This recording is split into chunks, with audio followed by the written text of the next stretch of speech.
La suite des événements du printemps de Bourges. Le rendez-vous est donc pris.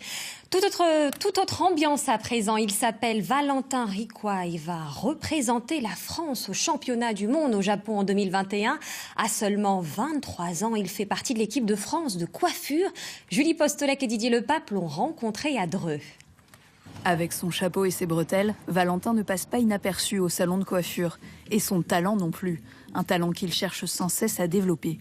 J'ai commencé par travailler pour certains défilés ou dans des courts-métrages de films pour me chercher un petit peu. Je voulais pas rester dans cette routine salon en fait. Et j'ai commencé les concours par le meilleur apprenti de France. Ça m'a énormément plu.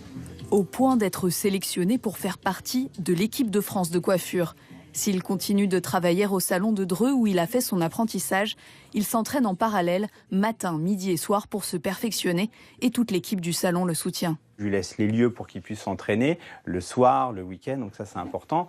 Et puis après, quand il y a des jours d'absence, forcément, on essaye de s'arranger, mais c'est aussi l'intérêt de chacun et c'est l'intérêt aussi du salon d'avoir quelqu'un comme Valentin. Qu'on fasse super plus court au niveau d'ici, plus loin. Moi, c'est ce que je pensais refaire. On fait ça ? Spécialisé en coiffure homme, Valentin se prépare au championnat du monde, prévu en 2021 au Japon. Il retrouve une fois par mois l'équipe de France et avec certains membres, il s'entraide le reste du temps à distance.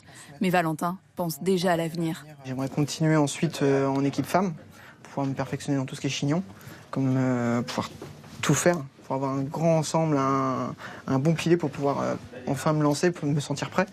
Et pouvoir ensuite transmettre tout ce que je sais aux jeunes dans l'apprentissage, dans ce qui m'a vraiment aidé à m'en sortir. En attendant, il a d'ores et déjà des compétitions nationales à préparer à Avignon fin avril et à Châteauroux le 12 mai. Le 4e challenge.